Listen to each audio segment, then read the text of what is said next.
Welcome to No Prize Podcast, Professor Johnny Lucas. What's going on, guys? Nothing going on but the rent, as always, for me. Oh, Hey. apart from I'm on annual leave for a whole week. No getting up early, no trudging into the office. Just me, myself, and I. Oh, are you on holiday this week? I am.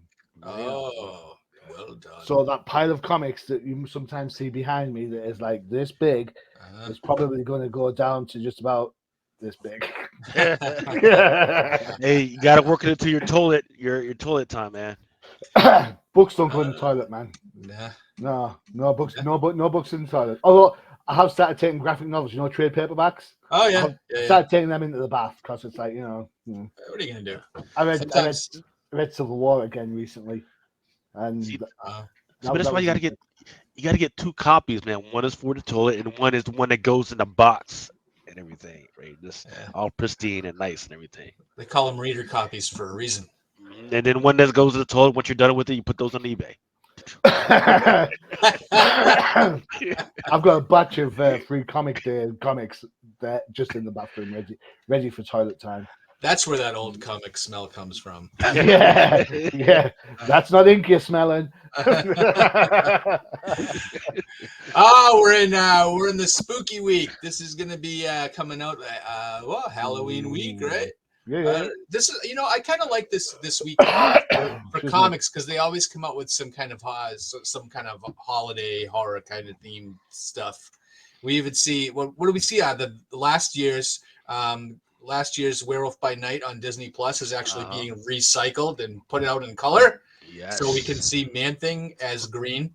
So I don't know. I kind of like the black and white version. I don't even know if I'm gonna bother watching the color one.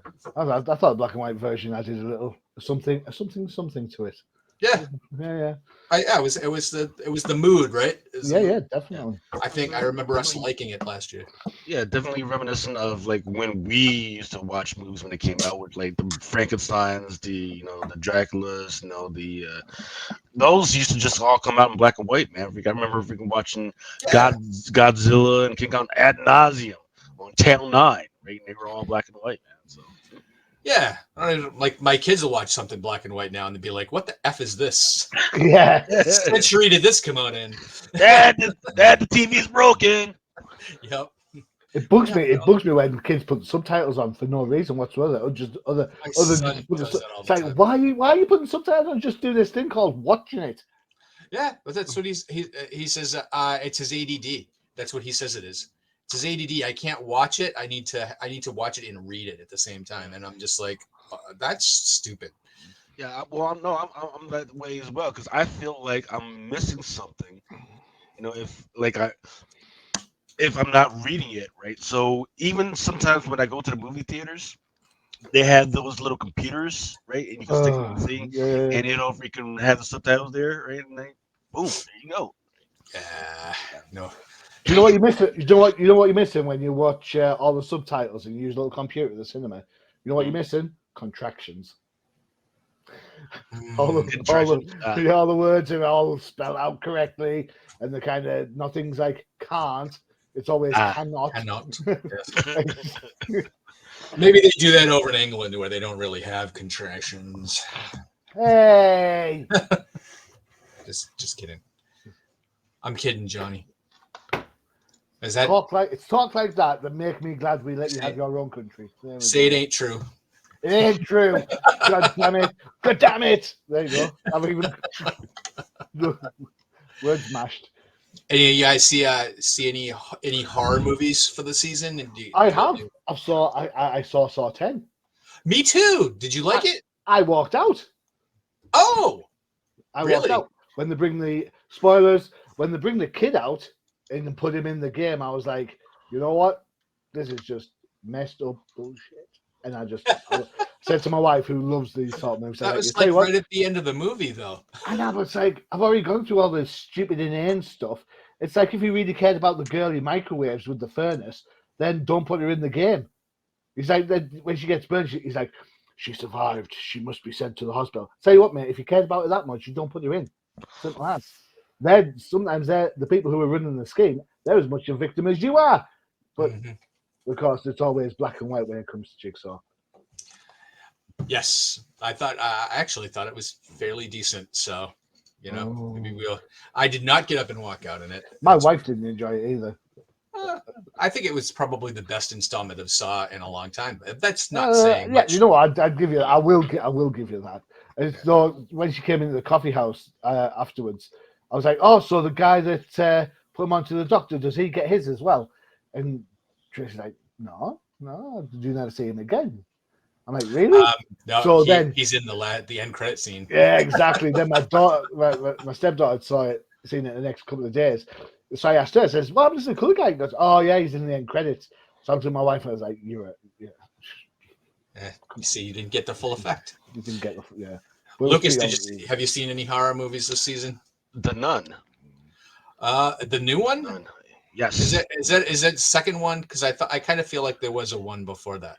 So it's part of its own little universe. Yeah. So there's the Nun, Annabelle, 3 and 4, and there's the Red Door and all this other stuff. So I think this is technically Nun 2, but she's been in a bunch of other ones. Yeah, she's crossover ones as well. kind of She's creepy all over looking. the place. Yeah. Such that there's a young lady in Mexico right now who is famous because she dresses up like a nun, and then she goes. I don't know if you've ever seen that whirl around freaking ride where people sit around and they try and dance. Yeah. She gets paid to do she gets paid like thousands of dollars to just go there and just sit near the middle and just freaking dance and like the freaking nun. It's weird. That is It's weird. crazy. Yeah.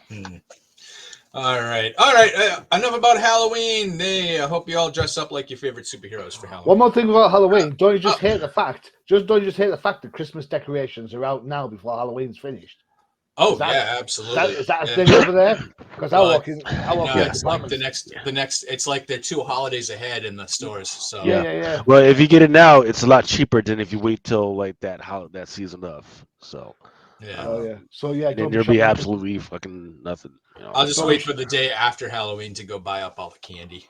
Yeah. That day Don't after. don't be shopping old. Christmas for me on Christmas Eve. Thank you very much. That's my jam.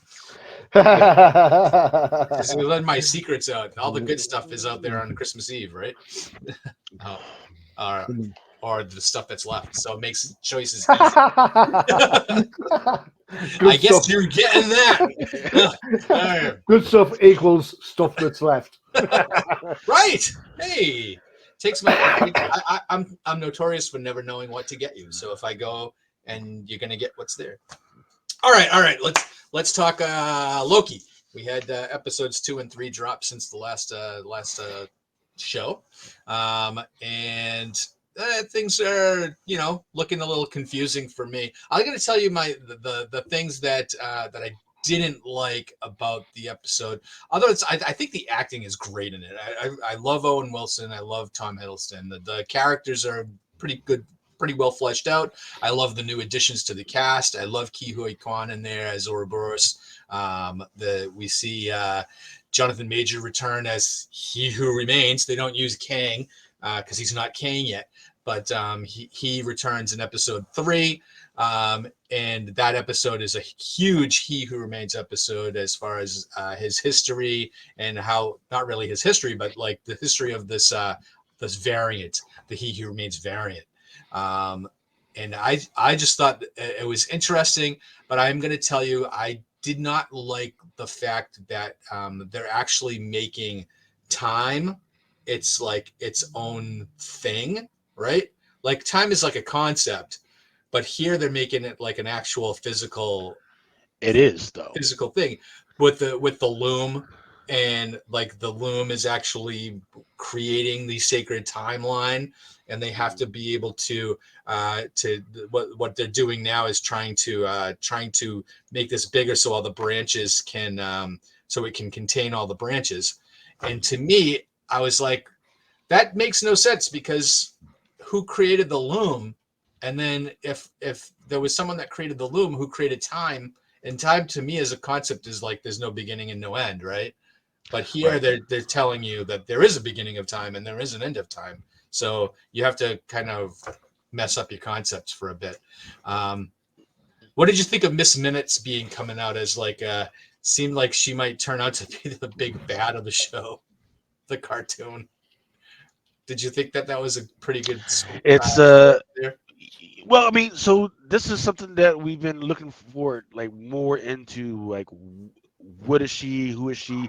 We still haven't gotten anything of like where she came from or anything like that. She's just kind of there, just kind of like She, behind the scenes. so it was revealed. So she actually said that it was He Who Remains, that the original He Who Remains, that created Miss Minutes, and that she was an AI that was created to serve him, and that she evolved herself into what you see now, the cartoon, and that's Right. her motivations now is for this He Who Remains variant to create a body for her, which But so here's the deal. This is a Beethoven's fifth freaking uh, riddle, right? So a time traveler goes back into Beethoven because he wants to hear Beethoven himself play the fifth, right? But Beethoven hasn't invented it yet. So the guy freaking scribbles it down for Beethoven, what he remembers and then freaking scribbles it down and gives it to him, right? yeah. Then Beethoven plays it, then boom, traveler goes back happy. But now the question is, who actually invented Beethoven's fifth? Was it the time traveler or was it Beethoven? Where did the piece actually come from? So right now, what we're finding out is that when he remains, a lot of the information and the knowledge that he got came from somewhere else. It came from another person, most likely him. But where did that he originally get it from? So Yeah. even if he invented Miss Minutes, he didn't actually. He got the knowledge. He got the technology from somewhere else. Um, So not having seen the show, so I have no idea what the hell it is you're talking about. Right. But isn't the Marvel Universe version of time travel non-linear, and therefore every altercation or interaction creates another strand? That's Isn't yes. Well, so? that's how that's actually what they did in the first season of Loki, was they So then, established the multiverse. therefore, there has to be some. So in strand number one, Beethoven creates the Fifth Symphony. Yes. In strand number one, the time traveler wants to get it, he wants to hear it played. So he then goes back in time, which then creates a new strand because he's gone back yeah, prior to the keep point, going. prior to Uh-huh. the point where Beethoven created. So he then gives Beethoven what he thinks is the Beethoven Fifth Symphony. And because he doesn't remember it So correctly, it's pretty much Beethoven's 4.5. so you are absolutely bringing some good points, but here's the genius part about it and why Renslayer is such an important part. You cannot go back and give yourself something, right? Because that immediately creates a branch. Right. You cannot go back and give yourself something. So you need somebody that you cannot control to give you something. You just got to make it an option, and that person takes the option and gives it to you, and then your whole thing can go. So that's the genius thing of the way they're using Renslayer right now. Right, because what happened is Renslayer goes back in time to give He Who Remains the TVA book, so that the young He Who Remains uses that TVA book to create his the loom, really, right? Well, Is that how he gets the sports almanac to get the results and makes Biff popular? I know that's Back to the Future Part 3, right? So yeah, it is. It's weird that that's where all these. I mean, I guess you can't say that's where the ideas come from, because it's really kind of a natural. If you're thinking about time and you're thinking about it's natural to think that you're creating an alternate timeline, right? So it is confusing, interesting. Everybody has their own little interpretation. I don't think anybody's happy with with what gets established, right? But the time travel rules here are pretty set, but confusing at the same time. But Right. that's why you have characters like Ouroboros that is there. He is there to tell you exactly how everything works. Yeah. So Going back to, you were talking about that you hate that it's a thing now about how they can yeah. manipulate time. Well, just got to remember, within the last year and a half, actually, there was a big scientific finding, is that time is a thing, right? That can be manipulated, right? They proved gravitons, right? And those gravitons, if you mess around with those gravitons, the relativity of time can be messed around with. So that's looks like what we're talking about here.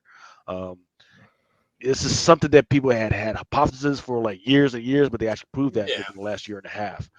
Now, is it the strands? No, I don't think I, so, but we'll see. so I thought Interstellar. If you ever saw Interstellar with Matt Damon, Mhm. I think that did it best. Where when they went into a black hole, and Yep. while 2 hours had passed in the black hole, right outside the black hole, like 7 years had passed, something like that. So it was like the time passes differently in one spot for another spot.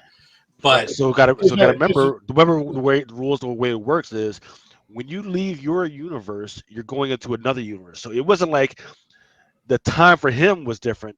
It was he was going to another universe that was similar to his past one, where yeah, they're the time that they were experiencing, the time they were just catching up to him, and that's how he survived. But his whole universe gone, done. the problem with time and gravity is that gravity affects time because it takes longer to get from one point to another. That's right. how, yeah, because gravity is like it bends things, doesn't it? Gravity. Yes. Kind of, sort of. So yeah. Bearing in mind, we're all geeks here, and we've all seen Star Trek and Doctor Who.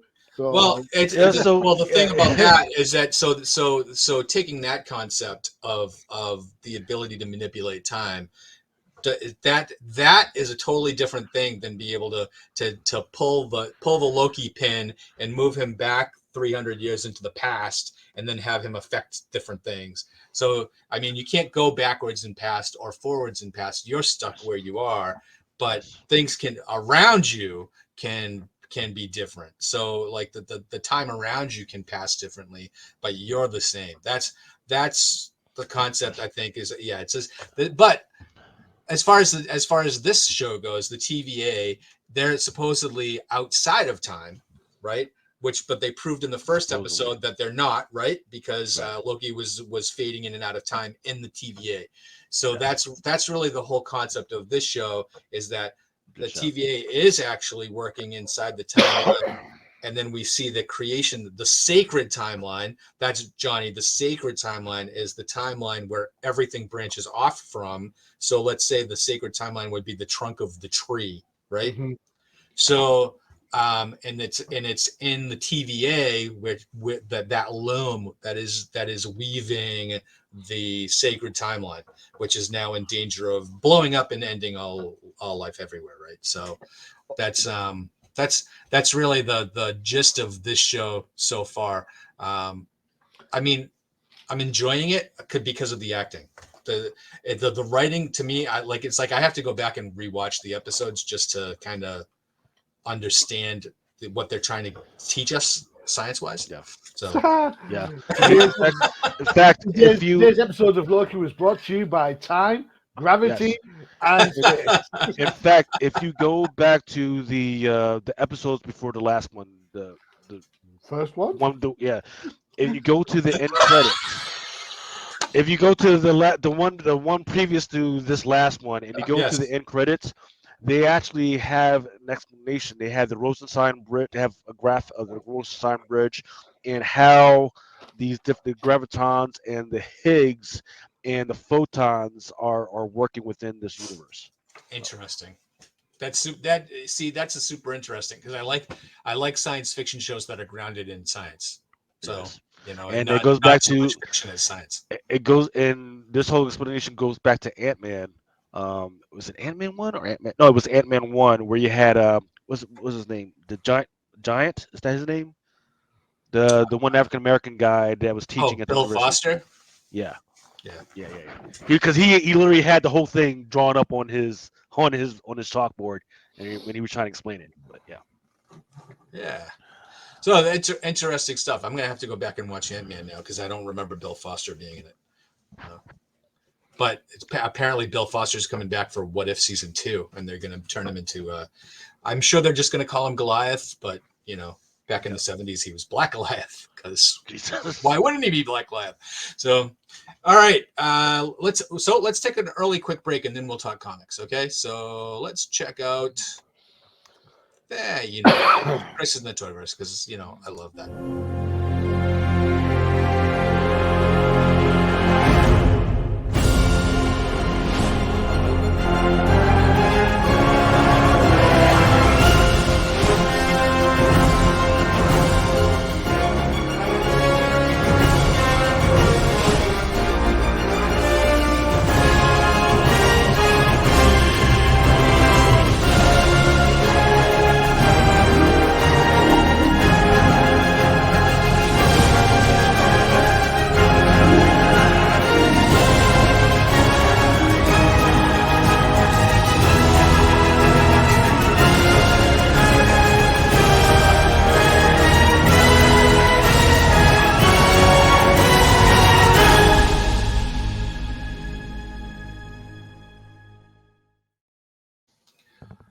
Gladiator Hulk says he will smash anyone that does not check out Crisis in the Toyverse. Oh my god. Hey, what can I say? Go check out Crisis in the Toyverse. It's a great show. It is a great show. Your episode just dropped a couple of days ago. So it's the Toy Fair episode. Yeah, I think so. Yeah. Yay. All right, so let's jump into some comics. All right. Hey, this Incredible Hulk, this most recent reboot, Lucas. Why don't you bring us through it?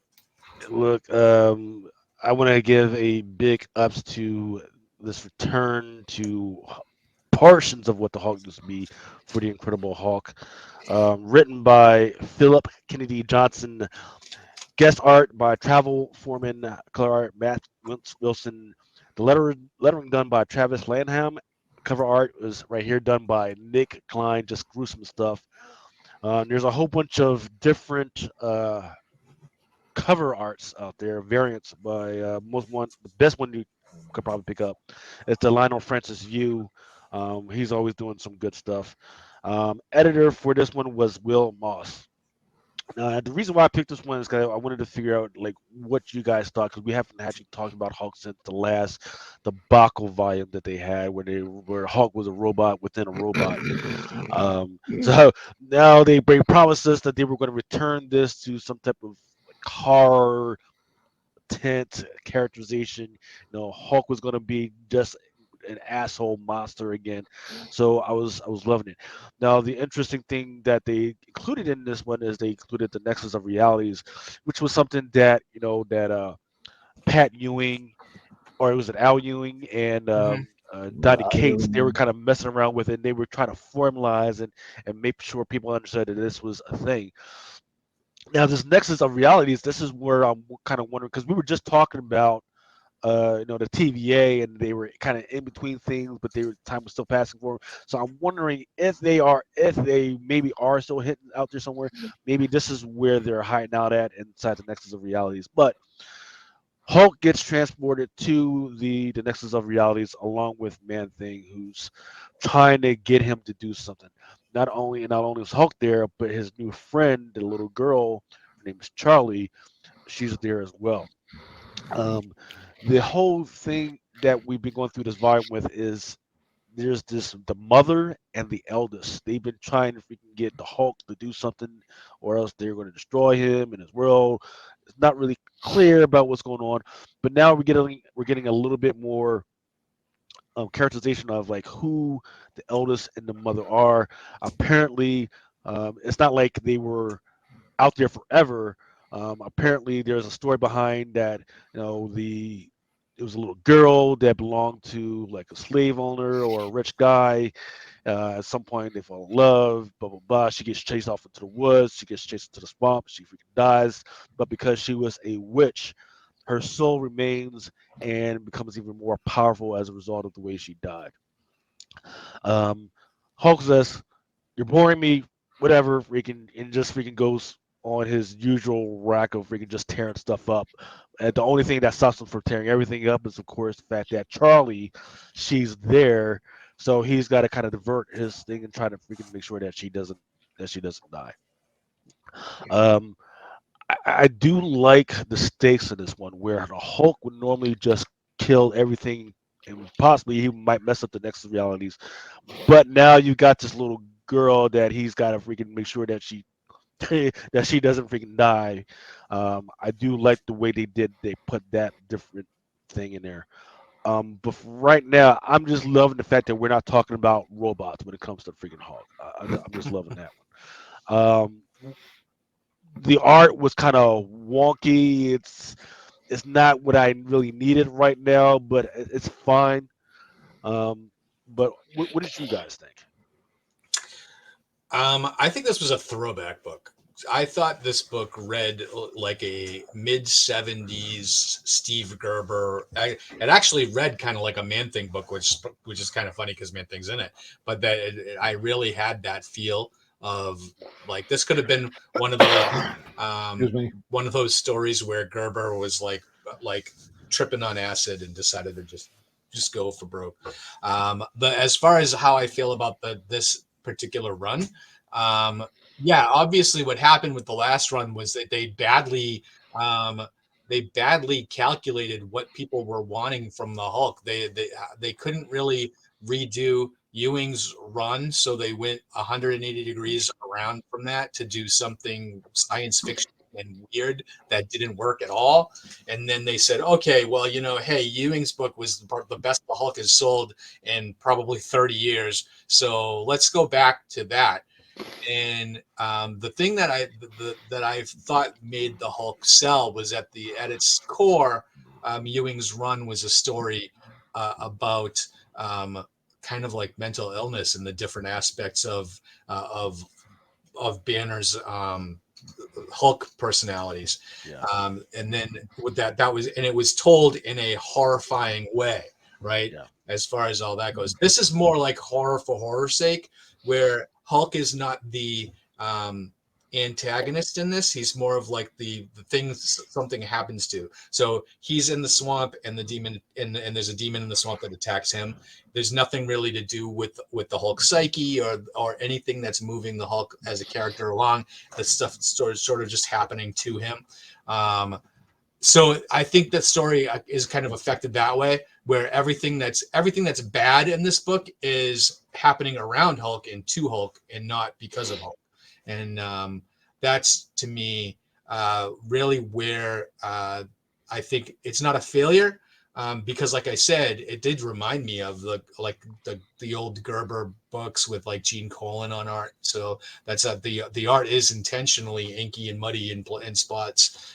So I think it works on that level.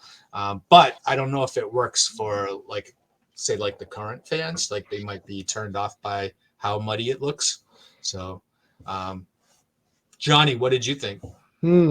It's interesting how you kind of picked up on the fact that all the bad stuff in the book happens to other people. Part of that, I think, is to set up to show the disconnect between the Hulk and what Hulk cares about, which is basically the Hulk, and then create the angst and the drama between Bruce Banner, who cares about everybody. Yes. So you this is a setup issue for what comes down the line. With that in mind, the art is a bit muddy. It's a little bit muddy. Trying to be Mike Mignola with shades of different ways. It's kind of colored in there, maybe. Yeah. First couple of pages, I was like, "What the hell is this?" And then somehow, I don't know. It's as if the artist. Let me grab his name. Is it Travel Foreman? Travel Foreman. Yeah. It's like halfway through the book, he lost his confidence because he was going in like this really way out style. And I thought, first couple of pages, I'm kind of getting into it. And then you turn the page over and there's Hulk with his long hair and he's looking quite standard Hulk size type thing. I'm thinking to myself, you almost had me. You almost had me. I'd almost bought into your vision. And then you had to switch it back to kind of mainstream Marvel, and that kind of threw me a little bit. Now, especially because then later on, when he transforms back into Banner, it's gruesome. It's absolutely the most gruesome transformation I've ever seen. Yep. So it's kind of like what against a guest artist, and I wouldn't be against seeing his work on this book again, not at all. But I don't know where he's pitching. Yeah. Is he pitching the horror element at the start and the end of the book, and then throwing in some mainstream Marvel to keep the fanboys happy and fangirls? When I say fanboys, I don't mean boys as in male. I mean fanboys as everybody. It's an all-encompassing statement. Don't get on my back about that. And then, so I don't know. I'm not saying he's trying too hard. I'm not saying that at all. I just wish I'd like to see the complete horror version rather than the kind of watered down middle bit. The horror Hulk book, I was on the fence from the get go. Al Ewing thing, I didn't start with it. I came in late. I had no idea what was going on. I'd give this another go. I'd give this book another look because I thought I was quite intrigued. It is a bit of a trope to offer Banner the way out by now. I mean, and that's a fair comment for a lot of the characters. You know, they kind of come across these challenges. You know, I'm an old timer, so I know for what I've seen Banner being offered a way out more times than I've had odd dinners. Or more times than I've had adult time when the kids are staying. But still, the point I'm trying to make is, let's see how they get it done. I actually like the writer Philip Kennedy Johnson. I read some of his stuff on Superman back over at DC. I thought that was pretty solid. I think, you know what, Lucas, I'm going to give you a high five for this one, my friend, for bringing it to our attention because I wouldn't have normally picked this. So good shout, well done, thank you. Thank you. All right. Let's move on to Venom. Yes. Number 26. Kind of a new direction going here. Well, or the beginnings of a new direction. What do you think? I am. If there's one character I don't like, it's Venom and the kind of myriad amounts of different bloody symbionts that are kicking around.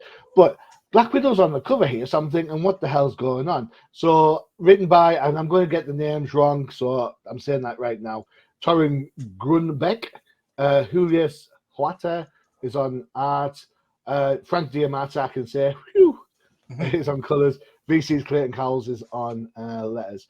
So I was like, Black Widow's on the cover. It's a decent, solid cover as well from the get-go. And halfway through the book, it starts off with a kind of like an Avengers pastiche with Black Widow on a chair, minus the black dress, but hey-ho, kind of everything. And then all of a sudden you find out that she's been venomized. She's got a symbiont. And I'm like, one, when did that happen? I have no idea. Two, I love the little relationship they've got going on. It kind of reminds me of the Green Lantern ring. Yeah, the kind of where they talk to each other. Yeah.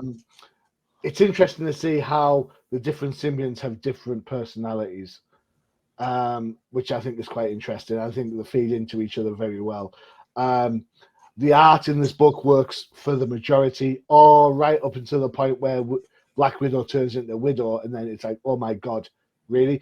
The pose she pulls reminds me of a Killer Shrike cover from Todd McFarlane back in the 310s or something, I think it was. Yes, awful picture, awful art. Didn't really do anything for me at that point. I like the idea, though, that there's something sentient.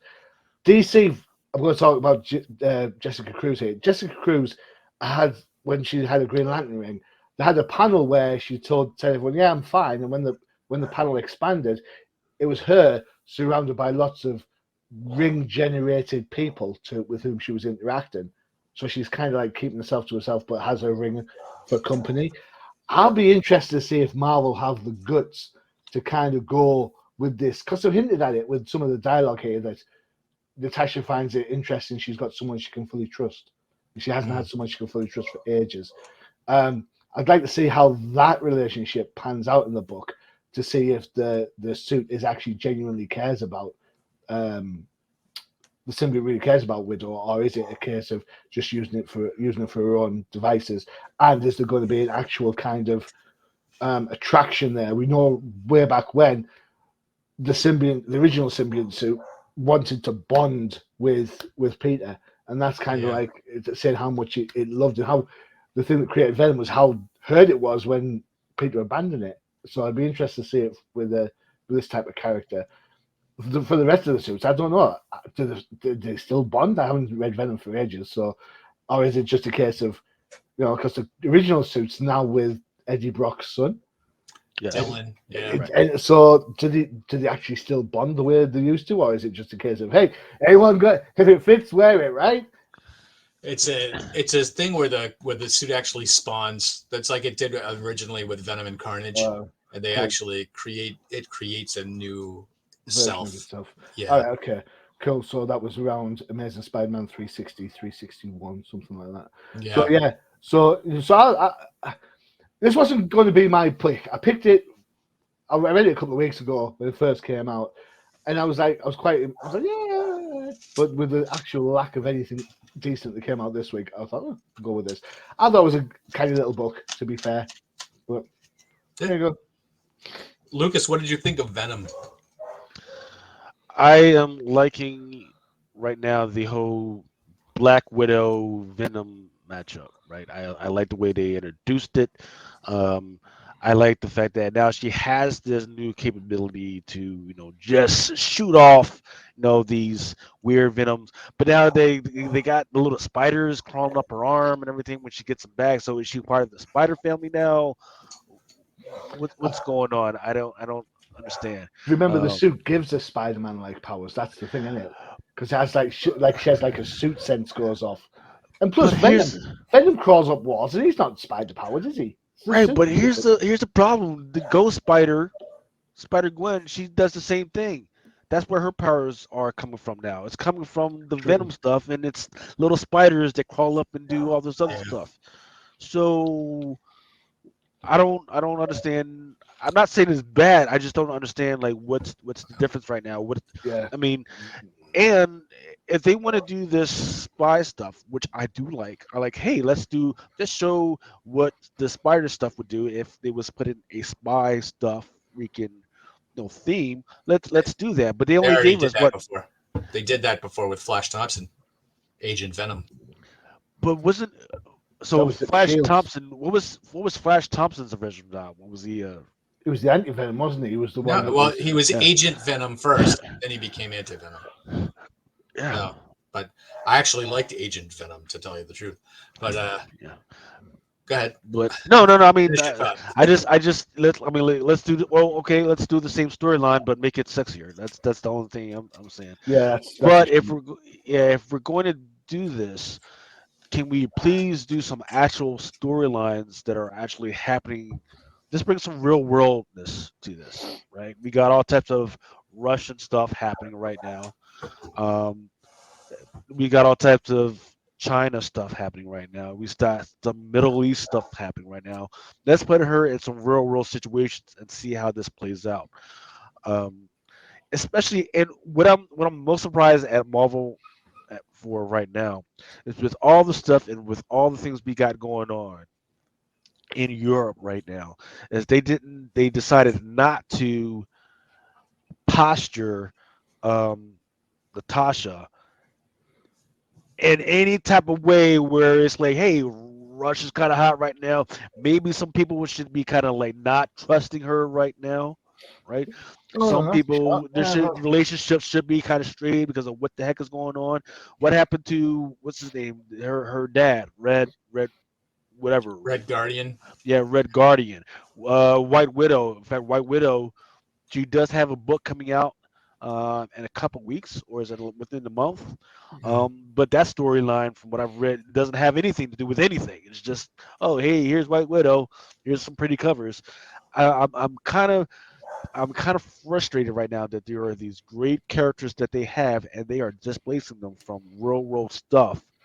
Just like Black Panther, who was supposed to be an African god or African god king, and they're displacing him from his throne, and instead of going like, hey, here's some real world things happening in Africa right now that Black Panther could kind of address.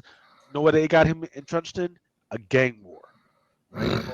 Um, yeah, and right now in this Venom book, you put uh, the Black Widow in there, right? And she's a Russian spy who just happens to fuck with the Avengers. But instead of her going using that in some type of worldwide espionage scheme, now she's entrenched in this weird Venom verse war that she's got what they got with that weird organization. Know what that amounts to? It amounts to me not caring and not wanting me to spend my $3.99 So on that. I hear what you're saying. I agree with you to a large extent. I absolutely, you know what? I would love to see some real life.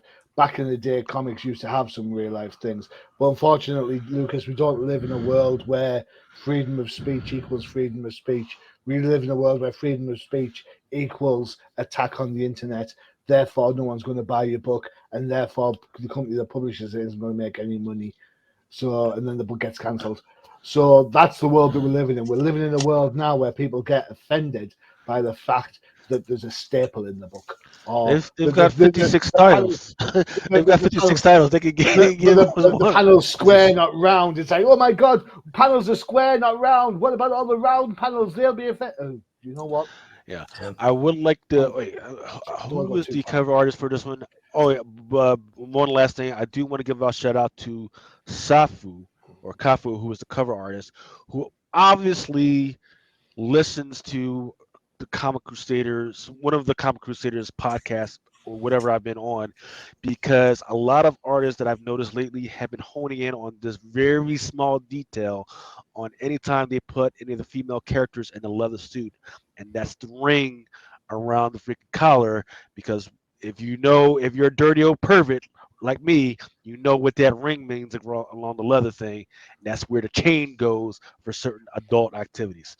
So It's where the zip is to pull the suit down. Man. I just wanted to pull the ring. no, it's not. Yeah. No, it's not. It's not that ring. Oh yeah, for the kiddies, yeah, that's just a zipper. Yeah, that's a zipper. Yeah. It's not that ring. Surely it's not.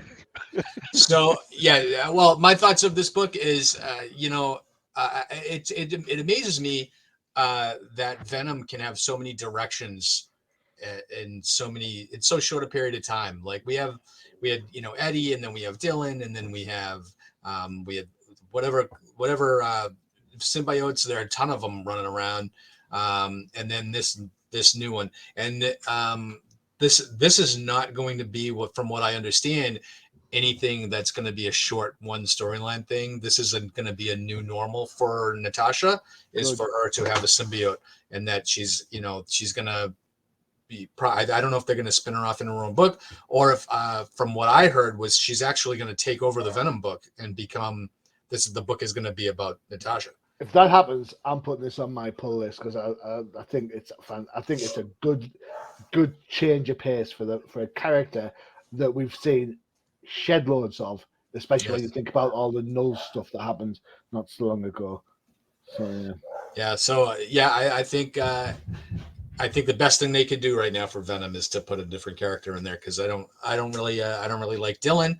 I'm sick of Eddie, and there's too many different symbiotes running around. I think Liz Allen is running around with a symbiote now. She's called Misery or something, or there's Chronia and everything. But which is crazy is because you have a book called The Death of the Venomverse, right? So you're supposed to be killing off all these random freaking characters. Yeah, no, there's more than ever. So, and they introduced a ton of new ones in that book to kill them off, but they're not going to stay dead because they want to make action figures and they want to transfer them. You can't diss action figures, you. Don't you be dissing action who's figures? dissing action figures? I like the versions that we get. There are some characters I think they need to do. What the professor is saying is, damn it, I'm going to have to buy even more action figures. No, some of them I get what I like. I get what I think looks cool. Yeah, but I get way too many of them. So, all right, let's jump into the final comic, and then we'll see how much time we have left for 2-minute warning, and talk about Avengers Inc. number 2. Written by Al Ewing, art by Leonard Kirk. Color artist is Alex Sinclair, with letters by VC's Corey Pettit. And if you don't like it, you can blame Martin Biro, Annalisa Bisa, and the editor is Tom Brevoort. This book is the Avengers book that I kind of wanted. Even though there's only a couple of Avengers in it, but hey, I'm not complaining, because this book is really kind of one of these noir detective type books, or at least that's the feel I kind of think they're going for it. It's a mystery, and it's fun, and it's just a different, kind of a horse of a different color. I enjoy it quite a bit. I don't think we've reviewed the first issue, but the character of Victor Shade is actually David Cannon, who is Whirlwind. He's an old school Marvel villain. In the first issue, there are a bunch of villains that get killed off by Scourge, or supposedly Scourge, right? And while Jan, the Wasp, is sent by Luke Cage, the mayor of New York, to investigate the deaths of these many supervillains, she runs into Victor Shade, who is now possessing the body of David Cannon / Whirlwind, and there's much mystery throughout, because Victor Shade is not the Vision. And if you remember your Roy Thomas issues of the Avengers from a million years ago, Victor Shade was actually the alias that Vision created for himself so he could walk through the streets as a normal person. And that's really kind of the one-dimensional thing. That was it. So now we have this character calling himself Victor Shade, and now he's got this diamond in his forehead that reminds me of, well, it is the Vision symbol, right? But it also reminds me of Mr. Sinister, which I think it hasn't been mentioned in this book yet. But anyway, this issue I thought was really, really fun, where Janet actually takes Victor to the Avengers Mansion, where it's been transformed into a hotel, and where they're having lunch or brunch or tea or whatever you want to call it, to see if they can shock Victor Shade's memories, to see if there's anything he can remember about his former life. Janet invites the Vision to confront Victor, and what ensues is really a plot that's undergoing underneath their noses. They have what turns out to be the Spy Masters group. They've only made one appearance. I don't know if you guys know that. The Spy Master, before he was Spy Master, there was like a 5-man group of spies, and they were called the Spy Masters. And Al Ewing pulls these guys out of his butt and kills off his butt. Yes, that's pretty big. But anyway, it turns out that one of the Spy Masters programs the Avengers danger room, pretty much, and creates this hologram image that is going about and killing the rest of the Spy Masters, so he doesn't have to share all of the loot. Which I thought basic plot at the end, but it kind of moves the plot along as far as who Victor Shade is. So we know that he's not Vision, which we kind of maybe were thinking about in the first episode.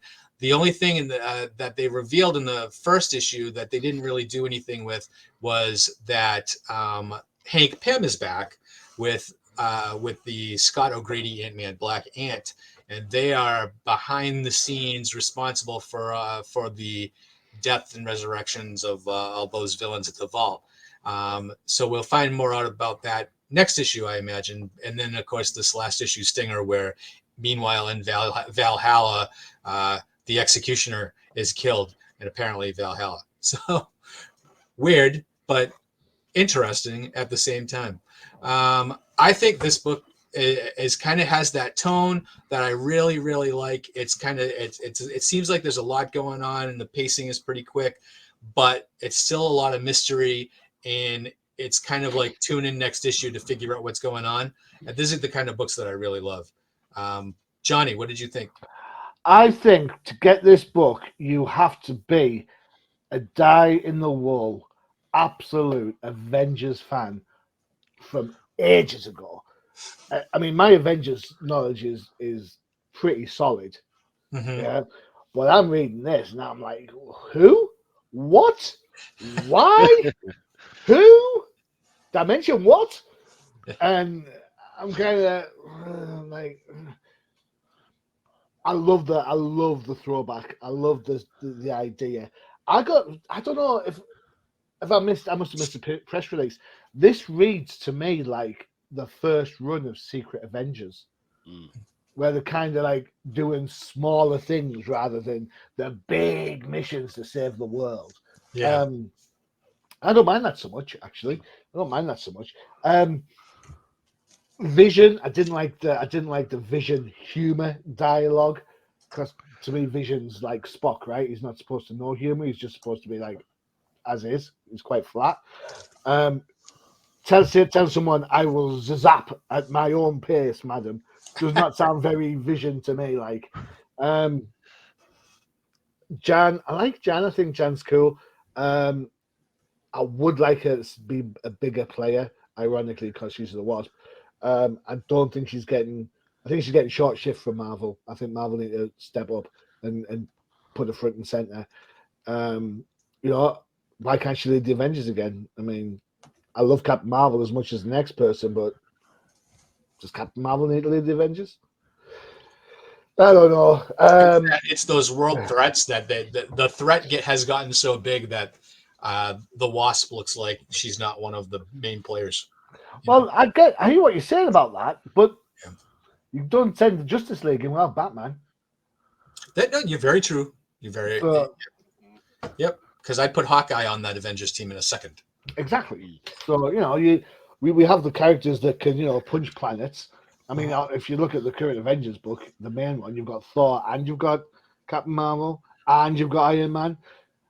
Yeah. It's like really, and Vision's on there as well. I think so. That you've got heavy hitters all the way around. And Scarlet Witch, who's apparently Yeah. So limitless power. I like this kind of less world heavy books. I do. I like the idea. It's more of a day in the character life of. piece. Yeah, it's like day in the character life piece. of. Yeah, I like that. I think the topic is a little bit deep for people who are just going to pick it up off the shelf and have no idea what's going on with the characters. I thought the art was all right, and I thought the humor is the traditional Marvel humor that they try and put on every book, and just shows that it doesn't need to be there for Vision. Vision's humor is how he contrasts with regular people, not how he joins in with the punchline. Very true. But hey ho, I thought it was a solid book. Lucas? Yeah, I definitely agree with you, man. It's definitely refreshing to see a smaller type subject where the world is not in a balance, and they're just trying to have a normal day, and then like stuff just pops off. I absolutely definitely like that. However, I do think one thing, and I usually don't advocate for people getting fired, but Corey Petit, man, freaking your lettering is absolutely freaking horrific, man. I don't look when I look at Avengers, like so. For instance, my kids know Avengers, right? I'm supposed to be as a dad pick this off from the thing and then hand it to my kid, and then my kid's supposed to go look at pictures and go, oh, this is what's happening. And everything. There's too many letters and words, and what you do have there is just like all over the place, and no type of like thing that's conducive to reading it at all, man. It was a headache trying to figure out what was going on. And I was like, oh, the art would be great. I like the art. Art was absolutely fantastic, except for there was words all on top of it. I was like, what's going on? I was like, oh man, that freaking Spectre of Death is amazing, but there's a whole bunch of letterings and yellow bubbles on top of that. I was like, man, what the heck is going on? So I was like, it took me out of it, which I think from listening to you guys should be an amazing thing. And I was like, oh, all right, maybe whatever. But I do like that the way they ended it there. They're like, okay, hey, while that was happening, that's kind of done. Let's go back to Valhalla and let's give you this absolutely fantastic question. Like, how do you kill a guy that's already freaking dead? Boom, they got me. You got me for Avengers Inc. #3. You got me. Okay, you got me. With this terrible ass freaking few pages that you had me on, trying to figure out whether I was just really too drunk to read, even though I hadn't been drinking that morning, or what the hell was going on. But Maybe that's you the got me. problem. Maybe that's the problem. You're too sober. Maybe. It was like, Honey, bring me made an scared. Avengers book and some tequila. I'm going in. Exactly. Hey, that's a good weekend right there. Three good. In order to have a good weekend, I need 3 good comic books, a nice freaking horror movie, maybe watch whatever Marvel's got out going on, and then I'm set. And a good, of course, good shot of tequila, some good cerveza, and then I'm good to go. That's But Johnny's this was vacation this week. yeah. But it looks like he had like 40 bucks that he's got to freaking get through, man. Bring me 2 bottles of tequila. That's tequila, por favor. All right, so it looks like we all liked Avengers Inc. So make sure to pick that up. It's a good book. What do we get for 2-minute warning? And we have 2 minutes and 45 seconds. Go. Okay, here we go. This is the stuff that is coming out this week, this Wednesday. So make sure you stop by your local comic book shop. Captain Marvel have some amazing covers She looks for buff. this #1 issue. Absolutely, I Do do not like that one. do not like the jacket. Just You do. saying. It's just covering up the arms and everything, and the shoulders. I just don't like the jacket. It's like very Adam and the Ants. It's like, come on. What's the glowy sword for on the right hand one? I don't know, but everybody's got swords now, man. Freaking even Miles Morales, he's got a sword for some freaking reason. I don't know if you guys saw that in this week's joint where he's teaming up with Blade. He's got a new suit, a new vampire suit, and a sword. So it is what it is. But yeah, Christopher, one on the left, one in the middle is by Jen Bartel, and one on the right is by John Sweet or Joe Sweet. Is this a new season then? A new series? Yes. Mm-hmm. Oh man. Another new #1. Yay. Another one bites the dust. Amazing Spider-Man, a great Regan Art Adams cover. Not going to make me buy that book in a million years. I'm really sorry. I love Black Cat as much as the next person, but there is no way I'm buying Amazing Spider-Man. That doesn't. I mean, you see Art Adams in it, but I mean, it looks kind of like Art Adams, like messed up a little bit. Yeah, he's trying to be more like Adam Hughes. Yeah, because I would say the last 4 or 5 big books that he's had, he's definitely trying to accentuate the female form. And, eyes are too big. Yeah. This was Dark X-Men, another part of Fall of X. This one is done by Marguerite Savage. Hallows Eve, #1, Kendrick Lim. There is the regular cover, and then there's also a 1/100 of this one. I love this new character, but I might be in the minority. No, I like the design of her. People like it. People like it.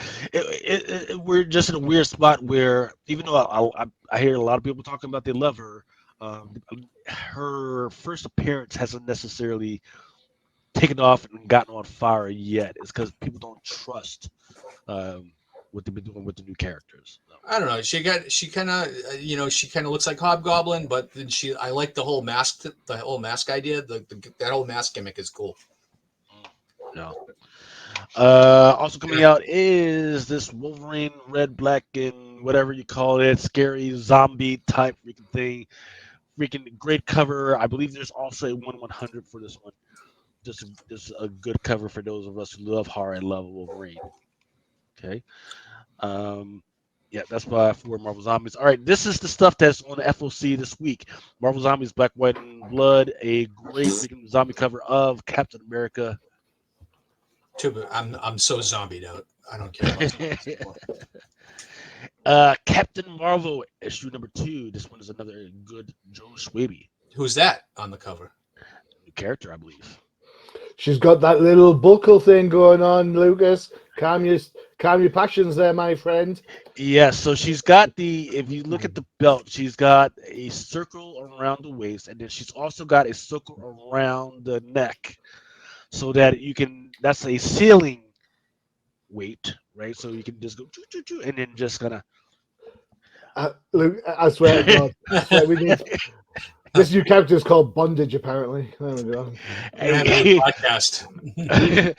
Well, that would be Adam, comic book Adam's pimp, the pimp, comic pimp. On Wednesdays, you can listen into it. R2D2 has a ring on there too. Oh, sorry. Hey! Hey, He comes with all. He comes Yeah, with all sorts of robot- attachments. Just whatever floats your boat with that one. and if you look real closely up at the top, there is a ceiling attachment. Oh man, keep it clean. I'm not saying what happens once they get attached up there. I'm not saying all that. I'm just saying, hey, Yeah. some people like that, We've all been there. We've all been there. Come Yeah. on. There's your Miles Morales Spider-Man negative variant 1 and 25. I actually By think that's a Bobby. pretty cool cover. I like that. Quickly about Miles Morales, I think it's absolutely scandalous that the current Spider-Man 2 game that came out this week is only available on PS5. That is a slap in the face for everybody who still has a PS4. PS4 games are still super popular. PS5 games, who's got a PS5? I have no idea. Obviously, Professor has one before I get No, my son has one and he took it when he's moving out tomorrow.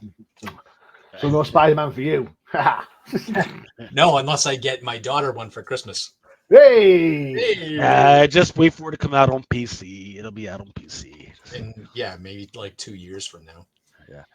A great freaking Captain Marvel. Just a great freaking cover. I think there's also a 1/100 of this one as well. See it now. This style of art I don't like because it just looks like AI. Like It does. It does. and I just don't like AI. And if Marvel is paying for or maybe not paying, right, to create AI covers, it's just a bad news for the industry in general. Yeah. But who is this anyway? Is this Art Germ? Let me look real quick. Kendrick Lim. Okay. Well, I'm sorry, Kendrick Lim. You look like AI. But that's been the charge against Art Germ as well, is that he's been doing these absolutely beautiful pieces, but then some of them look the same, and then he'll change the backgrounds and say, oh, this is obviously freaking AI, but he's actually sketching out at least some of these. It's just that the color he definitely does with computer generation. Yeah. Well. And that was it. That was your 2-minute warning. Yay! Right, before we go, as it's the weekend and we're recording, there's a certain little thing happening tomorrow. Is it someone's birthday? No, it is that as well. But on top of that, I was thinking tomorrow it's the Eagles Dolphins. Oh, bit of head-to-head action here. And I'm getting used to beating the Patriots now. So, Yeah. Lucas, what you got? What have you got to bet on an Eagles win? 0, because Lane Johnson is out, who is their mid-right tackle. And every time he's out, it's a disaster for Jalen Hurts. They proved it last year. They proved it this year.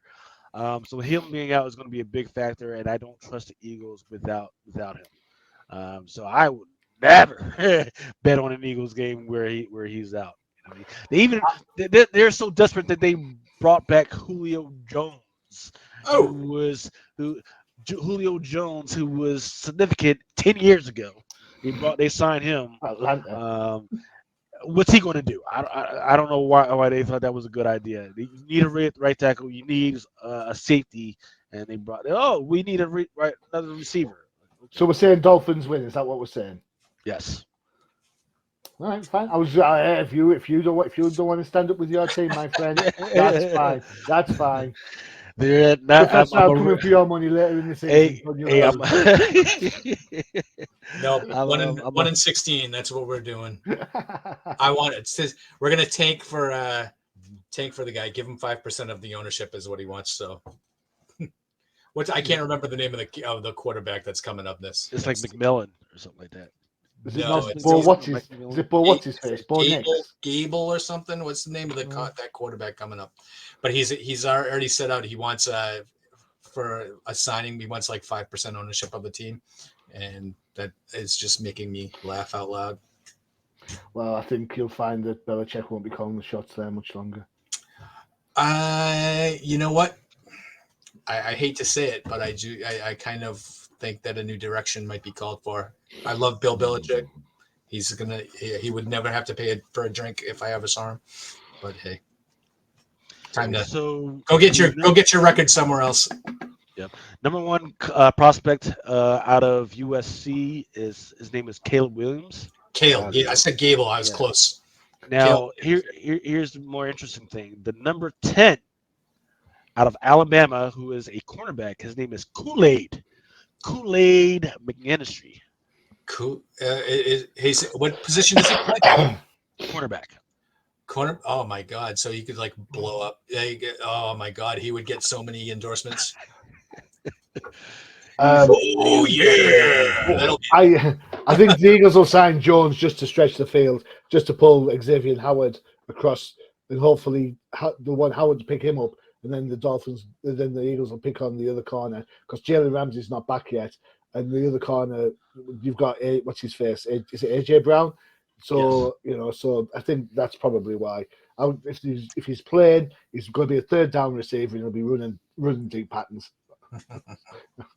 Although to be fair, I actually think from my honest opinion, I think the linebacker core in the Dolphins are soft. I think they're great going forward after the quarterback. I think running backs can make a miss, and I think there's easy yards to be had there. all right.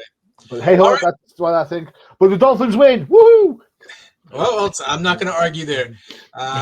Thank you guys for joining me for this episode of No Prize Podcast. To be here 2 weeks. We'll be beginning November, and we'll be more than halfway through the football season, and I'll probably still be looking for a win.